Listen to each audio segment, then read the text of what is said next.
البدع والأهواء، أهل البدع العقائدية وأهل البدع السياسية. نقول بيننا وبينكم السلف، بيننا وبينكم الكتب، كان فيقول البدع بيننا وبينكم. الحمد لله رب العالمين، والعاقبة للمتقين، ولا عدوان إلا على الظالمين. أشهد أن لا إله إلا الله وحده لا شريك له، وأشهد أن محمدا عبده ورسوله صلى الله عليه وعلى آله وأصحابه أجمعين. أما بعد. Setelah kita merajaah tadi pembahasan kemarin, mudah. Pembahasan sirah, ikhwan fillah, pembahasan mudah insyaallah. Cuman butuh kita mengingat-ingat.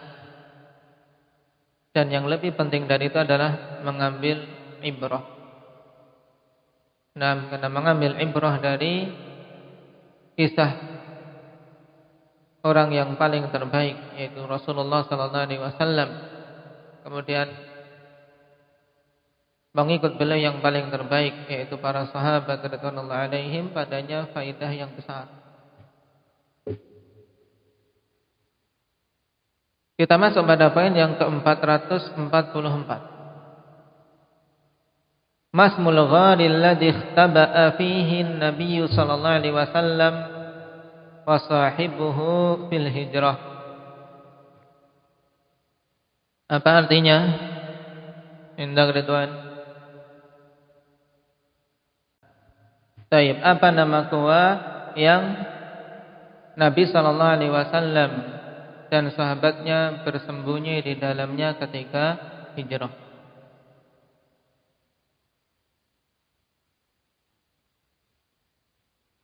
Wal jawab gharu thurin. Berarti ghar itu apa maknanya? Ghar apa maknanya, Muhammad? Gharun gua, ya.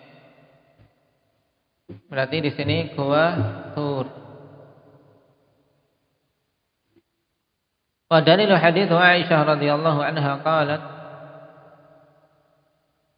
wastajara an-nabiy sallallahu alaihi wasallam Abu Bakr rajulan min Bani Dil. Dan Nabi sallallahu alaihi wasallam istajara. Apa maknanya, Muhammad? Menyewa. Nah, Nabi sallallahu alaihi wasallam dan Abu Bakar menyewa seorang laki-laki dari Bani Dil.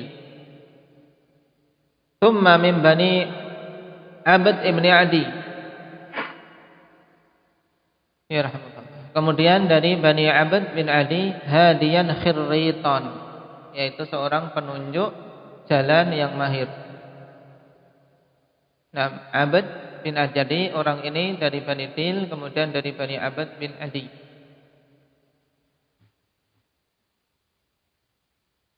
Al-khirrit al-mahiru bil hidayah.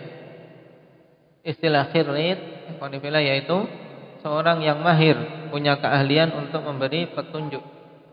Dia mahir dalam apa? Menunjuk jalan.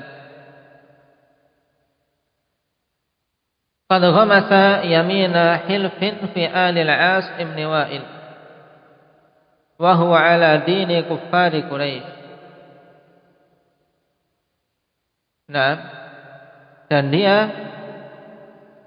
telah tenggelam dalam sumpah terhadap keluarga Al-As ibn Wa'il.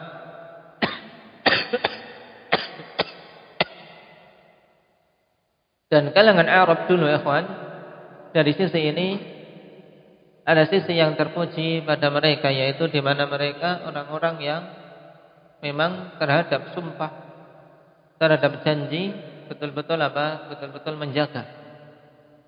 Bukan karena Allah, tapi karena penjagaan kehormatan. Nah, sebagaimana kita lewati kisah Abu Sufyan bersama dengan siapa? Hirakl. Nah, ketika ditanya tentang Rasulullah sallallahu alaihi wasallam, nah, beliau mau tak mau harus berkata jujur. Apalagi Hirakl seorang yang cerdik. ketika ingin menanyai Abu Sufyan, teman-teman yang lainnya disuruh ikut hadir di situ. Dari kalangan Quraisy yang ikut dalam rombongan, sehingga ketika Abu Sufyan ingin berdusta, tentunya yang lain akan tahu, bisa disebar di kalangan Quraisy. Makanya Abu Sufyan berkata jujur tentang Nabi kita Muhammad sallallahu alaihi wasallam. Naam. Kenapa? Karena khawatir nanti disebar bahwasanya dia telah berdusta. Nah, kalau dusta saja semenjak zaman jahiliyah itu mereka sudah membencinya, maka tentunya seorang muslim, terlebih lagi seorang menisbahkan kepada salafiyah, tidak pantas untuk dia berdusta. Dan yang lebih ironis lagi, kalau sampai kedustaan itu dinisbahkan kepada dakwah. Nah, kedustaan atas nama dakwah ini memiliki bahaya yang sangat besar. Bahaya bagi pelakunya, juga dampak besar bagi umat.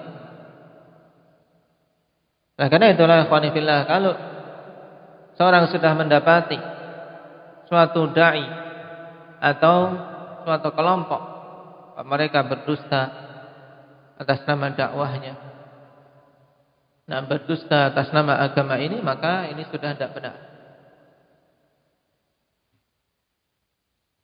Dan ini merupakan ciri khas dari hizbiyah. Ciri khas orang-orang yang telah menyimpang, di antaranya adalah dusta, kemudian membuat kerancuan, tipu muslihat, dan membuat apa? Membuat tipu daya. Maka hati-hati, karena sunnah tidak akan tertolong dengan kedustaan dan kezaliman, tapi akan tertolong dengan apa? Kebenaran dan kejujuran, sebagaimana ditegaskan oleh Syekhul Islam Ibnu Taimiyah rahimahullah taala. Nah, perhatikan ini Al-Khirrit yang disewa oleh Nabi sallallahu alaihi wasallam dan Abu Bakar.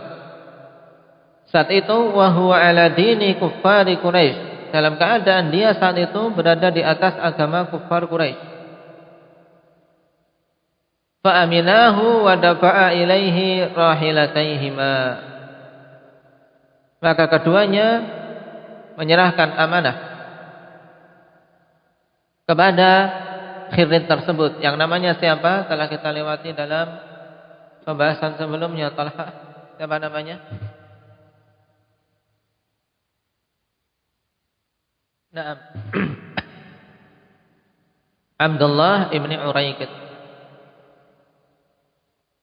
Maka Nabi sallallahu alaihi wasallam dan Abu Bakar serahkan kepadanya kendaraan beliau. Wa wa'adahu ghara thawrin ba'da thalathi layalin.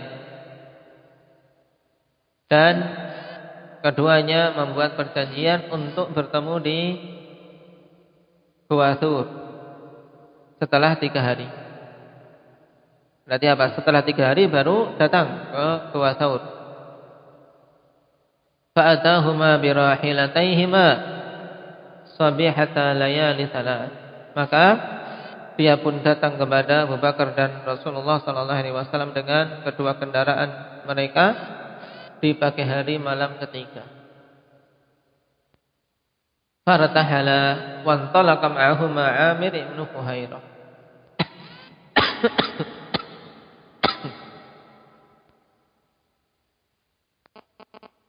Maka keduanya pun berangkat, dan bersama keduanya Amir ibn Fuhairah, wad dalil ad-dili, dan seorang penunjuk jalan ad-dili. Siapa tadi? Abdullah ibn Uraikid ad-Dili. Fa akhadha bihim asfala Makkah wa huwa tariqus sahil. Nah, mereka mengambil jalan dataran rendah Makkah. Nah, yaitu jalan di pesisir pantai, melewati pesisir pantai. Untuk apa? Untuk menghindari kejaran orang-orang kafir Quraisy. Karena kalau melewati jalan biasa akan mudah untuk dikejar. Berarti dalam riwayat ini akhwanifillah kita mendapatkan faedah tambahan, yaitu rombongan yang ikut dalam perjalanan itu berarti berapa jumlahnya? Indah ya Mbak Muhammad.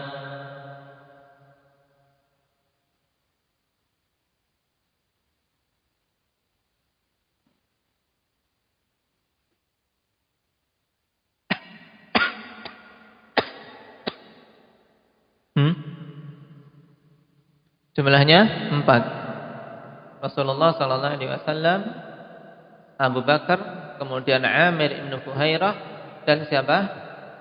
Abdullah ibn Uraikid sebagai penunjuk jalan.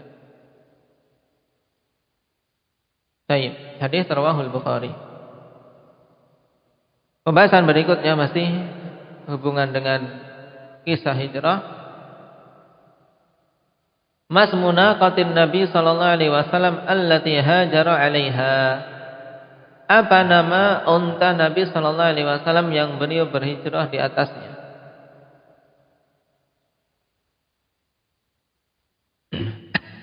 Beliau hijrah dengan menaikinya. Tayyib, wal jawab al-Qaswa. Unta tersebut namanya Qaswa. Dan Nabi sallallahu alaihi wasallam biasa memberi nama pada hewan-hewan tunggangan beliau, ya Pak. Tayyib.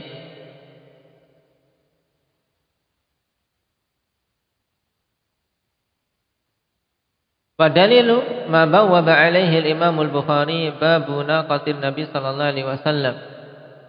Dan dalilnya adalah apa yang Imam Bukhari membuat bab dalam sahih beliau, bab tentang unta Nabi sallallahu alaihi wasallam. Min hadits Ibnu Umar radhiyallahu anhuma, ardafa an-nabiy sallallahu alaihi wasallam Usamah 'ala al-Qaswa. Wa qala al-Miswar qala an-nabi sallallahu alaihi wasallam ma khala'at al-Qaswa. Thumma saqa hadits Anas radhiyallahu anhu yaqul kanat naqatun nabiy sallallahu alaihi wasallam yuqalu lahal asba. Yuqalu lahal adba.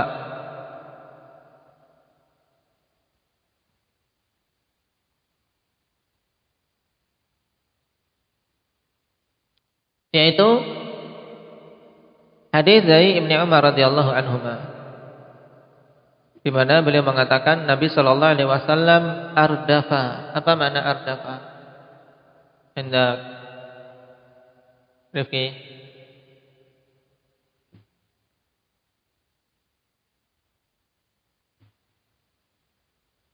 memboncengkan. Nah, yaitu menaikkan orang di belakangnya. Jadi Nabi sallallahu alaihi wasallam memboncengkan Usamah di atas unta yang bernama Qaswa. Dan Miswar bin Makhramah mengatakan, "Na ma khala'atil Qaswa." Tayyib. Kemudian menyebutkan tentang hadis Anas bin Malik radhiyallahu anhu yang beliau mengatakan adalah dulu unta Nabi sallallahu alaihi wasallam dinamakan dengan Adba. Nah ini, sekilas ikhwanifillah Miswar ada pengingkaran terhadap penyebutan Qaswa. Nah,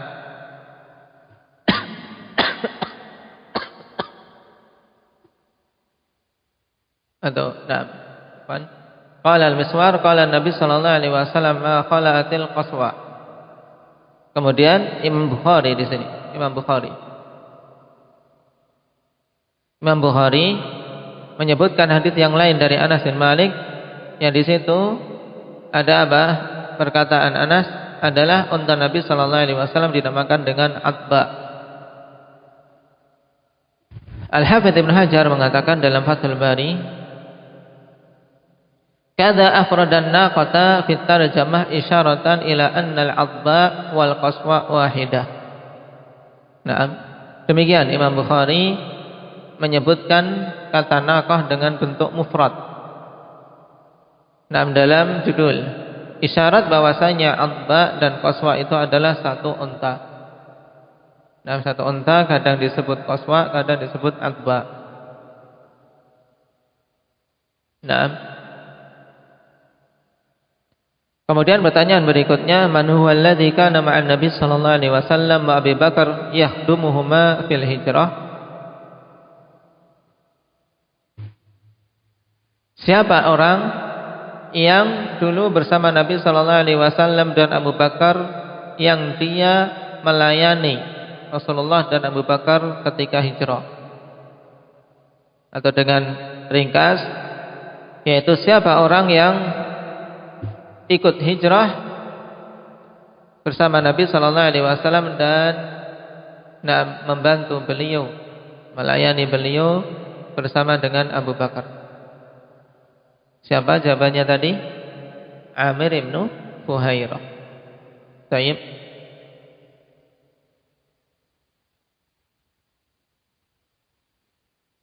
Nah, ini berhubungan dengan perjalanan hijrah Nabi sallallahu alaihi wasallam. Yang tahun hijrahnya Nabi sallallahu alaihi wasallam itulah khonifilah yang kemudian ditetapkan sebagai awal tarikh dalam Islam. Kenapa? Karena saat itu kaum muslimin ketika mau menetapkan tarikh di masa Umar radhiyallahu anhu, mereka berselisih dengan apa menetapkan tarikh bagi kaum muslimin. Apakah dengan kelahiran Nabi ataukah dengan hijrah atau dengan yang lain? Kemudian ditetapkanlah hijrah Nabi sallallahu alaihi wasallam sebagai awal tahun Hijriyah. Yang saat itu tujuan utama adalah untuk membedakan agar kaum muslimin akhwani fillah memiliki tarikh sendiri, tidak mengikut dengan tarikh yang sudah ada saat itu, yaitu dengan tarikh apa? Dengan menggunakan tarikh Masihiyah. Oleh karena itulah seyogyanya bagi kaum muslimin untuk apa? Mereka merasa cukup dengan tarikh tersebut, penggunaan tarikh Islami, tarikh Hijriyah, yang padanya juga kita mengingat bagaimana Nabi sallallahu alaihi wasallam berhijrah. Dan yang penting dari itu adalah untuk kita merasa bangga dengan keislaman kita. Nahnu qaumun a'azzanallahu bil Islam, famahma nabghil 'izza bighairi adzallana Allah. Kita ini kaum yang telah Allah Subhanahu wa taala muliakan dengan Islam. Maka kapan saja kita mencari kemuliaan dengan selain Islam, maka Allah akan hinakan kita. Maka gunakan tarikh Hijriyah dalam muamalah-muamalah kita. Dan kalau memang manusia terkadang sulit, alhamdulillah, yahdikumullah, maka setelah tarikh Hijriyah tersebut diikutkan dengan tarikh Masehi. Dalam artian sekedar untuk memberi keterangan, tapi jadikan patokan tarikh Hijriyah, baik dalam sewa menyewa maupun dalam penghitungan yang lain. Karena itulah tarikh kita yang saat ini bertepatan kita di kemungkinan malam pertama di 1 Muharram. Dan ada tanbih penting juga berhubungan dengan hal ini, berkaitan bertebarannya hadis palsu berhubungan dengan tahun baru Hijriyah. Datang hadis yang banyak disebar dan menjadi patokan untuk amalan puasa di akhir tahun dan awal tahun dengan pahala yang besar, yaitu dia akan dijadikan sebagai kafarah, yaitu penghapus dosa untuk dosa 50 tahun. Puasa, siapa saja berpuasa di awal tahun, yaitu di akhir bulan Hijriyah, di akhir bulan Dzulhijjah, dan di awal bulan Muharram, maka akan mendapatkan kafarah penghapus dosa selama 50 tahun. Ini hadis dimasukkan oleh Imam Ibnul Jauzi rahimahullahu taala dalam Maudhu'at. Demikian pula oleh Imam Asy-Syaukani rahimahullahu taala ditegaskan bahwasanya padanya perawi yang pendusta. Naam. Karena ada dua perawi yang disifati sebagai pendusta dan pemalsu hadis. Naam. Allahul musta'an. Tapi dalam keadaan demikian banyak manusia yang kemudian melaksanakannya. Adapun seseorang ingin berpuasa pada hari esok, maka tidak ada larangan berpuasa, tapi tidak meniatkan berpuasa karena meyakini itu adalah tanggal 1 Muharram yang memiliki keutamaan khusus. Inilah fungsinya niat, membedakan tujuan kita beramal dan landasan kita beramal. Untuk apa amalan itu, dan membedakan amalan satu dengan amalan yang lain. Seorang sama-sama puasa pada tanggal 1 Muharram, satunya berpuasa tanggal 1 Muharram karena niatan itu bertepatan dengan hari Kamis, maka dia mendapatkan pahala. Tapi satunya lagi berpuasa tanggal 1 Muharram karena meyakini 1 Muharram itu memiliki keutamaan tadi, dan untuk memperingati tahun baru Hijriah dengan puasa, maka ini jatuhnya ke dalam bid'ah. Jatuhnya ke dalam bid'ah. Maka hendaknya kita bisa membedakan. Jadi bukan berarti kita melarang puasa.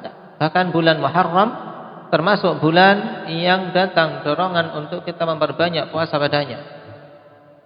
Naam, baik. Sebagaimana penegasan Nabi sallallahu alaihi wasallam, "Ahabus siyami ba'da Ramadan syahrullahil Muharram." Nah, puasa yang paling Allah cintai, yang paling utama setelah puasa Ramadan adalah puasa di bulan Muharram. Maka perbanyak puasa di bulan Muharram ini. Terkhusus yang jangan sampai kita lalai adalah di tanggal 9 dan tanggal 10. Karena datang keutamaan tersendiri. Yang tanggal 10 dinamakan hari apa? Indak Syahrul. Tanggal 10 Muharram. Nah,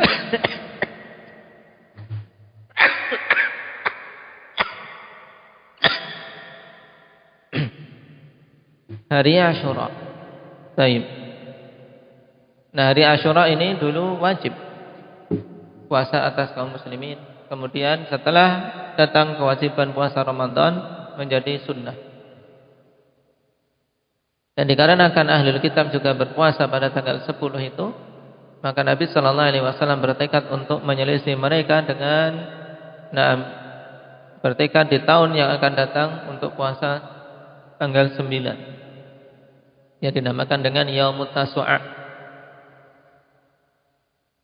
Sehingga 9 Muharram namanya apa? Hari Tasu'a. Kalau 9 Dzulhijjah namanya hari apa? Hari Arafah. Baik. Barakallahu fikum, nas'alullah at-taufiq was-sadad. Alhamdulillah.